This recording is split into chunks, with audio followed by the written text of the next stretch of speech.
नमस्ते। आज हम अध्ययन करेंगे अमेरिका की संघीय न्यायपालिका। अमेरिकी शासन व्यवस्था में सर्वोच्च न्यायालय का विशिष्ट महत्व है। हेस्किन ने सर्वोच्च न्यायालय के संबंध में कहा है, यह अनेक बातों में अमेरिकी राजनीति पद्धति में सर्वाधिक शक्तिशाली तत्व तथा विश्व का सबसे बड़ा न्यायिक संगठन है।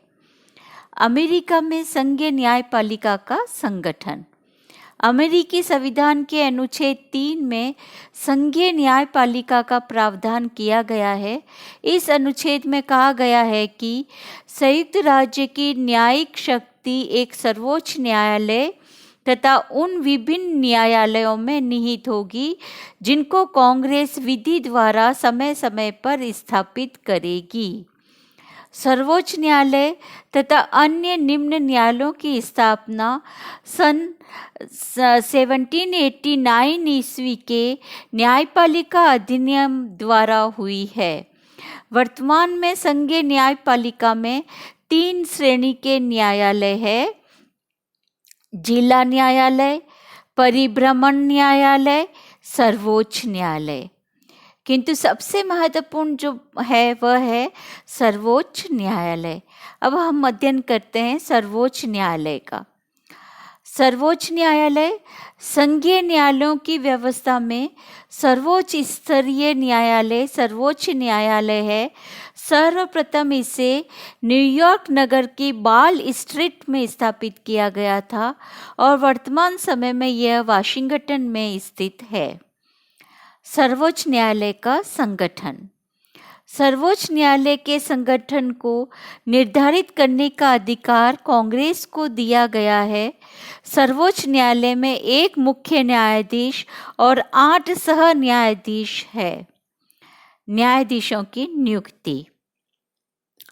सर्वोच्च न्यायालय के न्यायाधीशों की नियुक्ति राष्ट्रपति करता है, किंतु इन नियुक्तियों की पुष्टि सीनेट द्वारा आवश्यक है। सीनेट राष्ट्रपति द्वारा की गई नियुक्ति को रद्द कर सकती है। न्यायाधीशों का कार्यकाल। अमेरिका में सर्वोच्च न्यायालय का न्यायाधीश आजीवन न्यायाधीश पद पर नियुक्त होता है। वह अपने सदाचार काल तक न्यायाधीश बना रहता है। वह चाहे तो 70 वर्ष की अवस्था में त्यागपत्र देकर पूरे वेतन पर पदमुक्त भी हो सकता है। उसे केवल महाभियोग द्वारा ही अपने पद से हटाया जा सकता है। न्यायाधीशों की योग्यता। न्यायाधीशों की योग्यता के संबंध में अमेरिकी संविधान चुप है, लेकिन प्राय उन व्यक्तियों को न्यायाधीश नियुक्त किया जाता है जो ख्याति प्राप्त वकील, कानून के प्राध्यापक, सार्वजनिक व्यक्ति तथा प्रशासकीय अभिकरणों के परामर्शदाता रह चुके हों। न्यायाधीशों का वेतन। सर्वोच्च न्यायालय के न्यायाधीशों का वेतन कांग्रेस द्वारा निर्धारित किया जाता है। जो भी वेतन एक बार निर्धारित कर दिया जाए उसमें न्यायाधीशों की पदावधि में वृद्धि तो हो सकती है, परंतु कटौती नहीं हो सकती है। वर्तमान में मुख्य न्यायाधीश को $2,23,500 तथा अन्य न्यायाधीशों को $2,13,900 प्रतिवर्ष वेतन मिलता है। सर्वोच्च न्यायालय की कार्य प्रणाली। अमेरिकी सर्वोच्च न्यायालय का सत्र प्रतिवर्ष अक्टूबर के प्रथम सोमवार से प्रारंभ होता है और जून के शुरू में समाप्त हो जाता है। आवश्यकता पड़ने पर मुख्य न्यायाधीश विशेष सत्र भी बुला सकता है। मुख्य न्यायाधीश बैठकों की अध्यक्षता करता है तथा न्यायालय के निर्णयों और आज्ञाओं की घोषणा करता है। मुकदमे की सुनवाई तथा निर्णय के लिए 6 न्यायाधीशों की घनपूर्ति आवश्यक है। मुकदमे का निर्णय बहुमत से होता है। अब हम देखेंगे सर्वोच्च न्यायालय की शक्तियां एवं क्षेत्राधिकार। अमेरिकी सर्वोच्च न्यायालय की शक्तियां एवं क्षेत्राधिकार इस प्रकार है। फर्स्ट, प्रारंभिक क्षेत्राधिकार। संविधान में स्पष्ट कहा गया है कि उन सब मामलों में जिनका संबंध राजदूतों से, राज्य के मंत्रियों से अथवा अन्य दौत्य अधिकारियों से हो, और उन सब मामलों में जिनमें कोई राज्य एक पक्ष हो, सर्वोच्च न्यायालय का क्षेत्र प्रारंभिक होगा। इसके अतिरिक्त ऐसे विवाद भी जिनमें संघ और राज्य या राज्यों के मध्य विवाद हो, सर्वोच्च न्यायालय के प्रारंभिक क्षेत्राधिकार में आते हैं। दूसरा इसका महत्वपूर्ण कार्य है वह है अपीलीय क्षेत्राधिकार।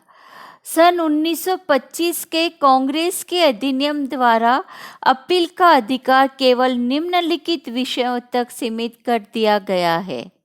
फर्स्ट, जिनमें संघीय कानून तथा मंत्रियों को राज्य के न्यायालय में संविधान के विरुद्ध घोषित कर दिया गया हो।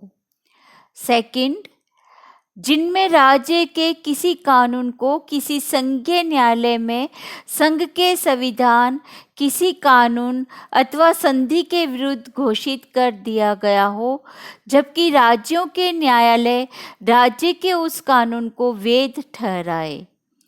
इसके अतिरिक्त राज्यों के उच्च न्यायालयों के निर्णयों के विरुद्ध अपील की जा सकती है, जिनमें उच्च न्यायालय अपील की अनुमति दे। सर्वोच्च न्यायालय का तीसरा महत्वपूर्ण कार्य न्यायिक पुनर्निरीक्षण का अधिकार है। सर्वोच्च न्यायालय का सबसे महत्वपूर्ण अधिकार न्यायिक निरीक्षण का है।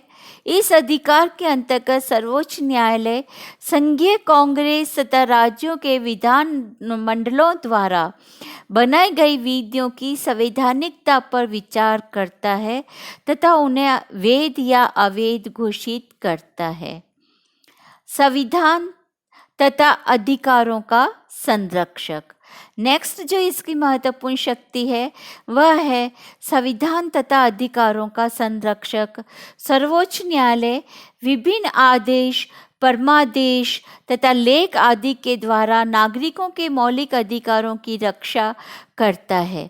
वह संविधान की व्याख्या करता है तथा संविधान की रक्षा करता है। नेक्स्ट जो इसका कार्य है वह है अन्य अधिकार। सर्वोच्च न्यायालय अन्य छोटे मोटे कार्य भी करता है। उसे अनेक प्रशासकीय कार्यों को करना पड़ता है। अपने कर्मचारियों से संबंधित अनेक कार्यों को सर्वोच्च न्यायालय ही करता है। इस तरह से हम देखते हैं अमेरिका में सर्वोच्च न्यायालय को महत्वपूर्ण कार्य है वो दिया गया है, और इसकी जो न्यायिक पुनर्निरीक्षण का जो अधिकार है या कार्य है वो बहुत ही महत्वपूर्ण अधिकार माना जाता है। धन्यवाद।